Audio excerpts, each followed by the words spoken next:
C'est conformément au statut de la FEGAFOOT que le 61e congrès a eu lieu le samedi 10 décembre 2022 en présence des délégués et invités venus des quatre coins de 241, présidé par le président de la FEGAFOOT, Pierre-Alain Monguengue, ayant pour chapelet principal union des forces afin de poursuivre l'œuvre de construction du football gabonais. Au nom du comité exécutif, je voudrais avant tout propos souhaiter la cordiale bienvenue à toutes et à tous et vous exprimer ma sincère gratitude pour votre présence effective à cet important rendez-vous annuel. Mes chers congressistes, chers amis, est-il besoin de rappeler que ce congrès intervient 8 mois après le dernier scrutin fédéral, à l'issue duquel je suis arrivé en tête au premier tour avec 54,54% de suffrages exprimés. Permettez-moi de saisir cette opportunité pour vous réitérer très chaleureusement mon sentiment de reconnaissance pour cette confiance accordée à ma modeste personne et pour votre indéfectible soutien.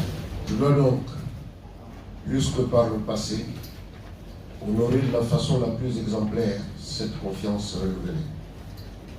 Hélas, si le 16 avril dernier a été pour la plupart d'entre nous un moment de très grande joie et d'intenses émotions, je dois avouer que mon emprisonnement quelques jours après, dans les circonstances que vous connaissez, fut pour moi personnellement une période de grand questionnement et d'interrogation.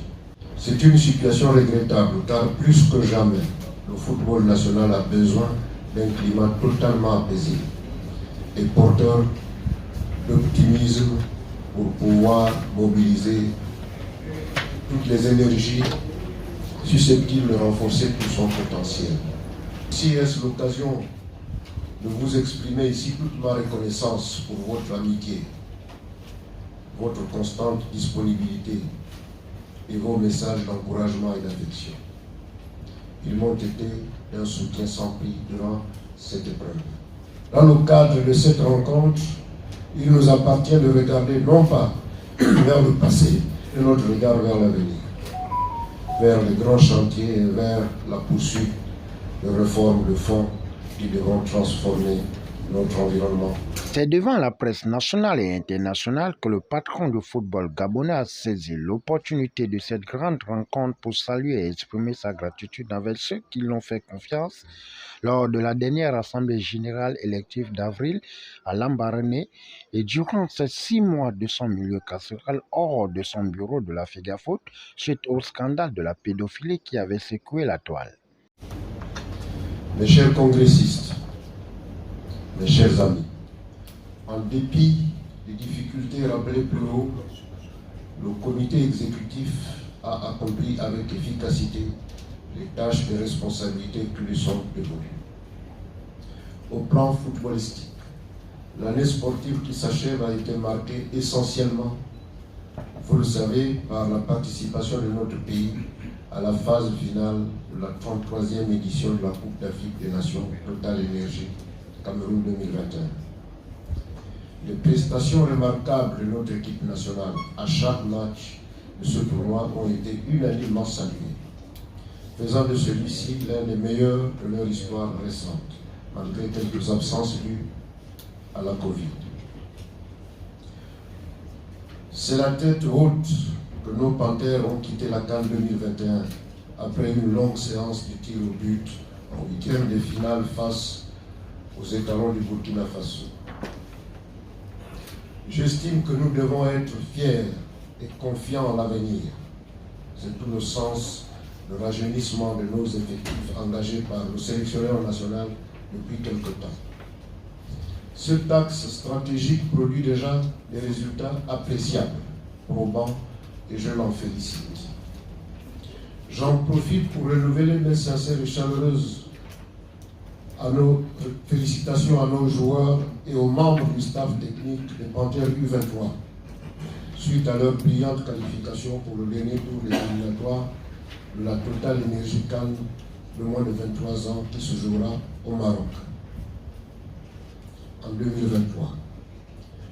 Pour leur abnégation conjuguée à une détermination sans faille, nos joueurs ont su démontrer qu'aucun défi n'est jamais perdu d'avance. Au chapitre du développement du football, nous avons poursuivi tout au long de la période considérée notre effort en matière d'offres de programmes pour le renforcement des capacités techniques des arbitres et des entraîneurs. Il en est de même en ce qui concerne la promotion du football féminin et du football des jeunes. Au sujet des défis liés à la féminisation du football, Madame Odile André Osawa a été élue.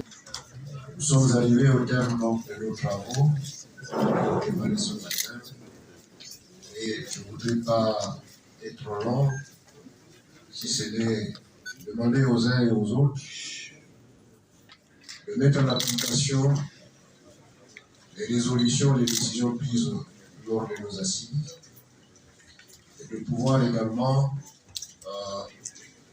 mettre en place les compétitions de la saison et de pouvoir les mener jusqu'à terme pour que nos équipes nationales en compétition puissent aussi solliciter les acteurs locaux. Notre équipe nationale a joué 2 matchs en Turquie et dans cette équipe nationale, il y a un jeune joueur sélectionné localement qui a fait une très bonne prestation et qui a d'ailleurs surpris les autres professionnels qui étaient avec lui dans ce regroupement.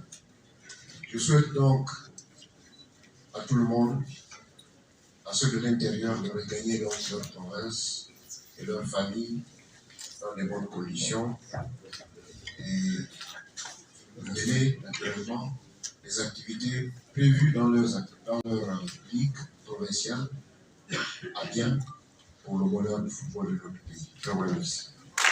Nous notons que le bureau a été réaménagé, le bilan abordé, avec un besoin pressant de converger l'unité en conjuguant vers un horizon nouveau, engagé dans divers chantiers au niveau national et international pour la Grande Messe 2023 en Côte d'Ivoire. Au finish, le natif de Tibanga, Apendip, fixe le cap pour son 3e mandat.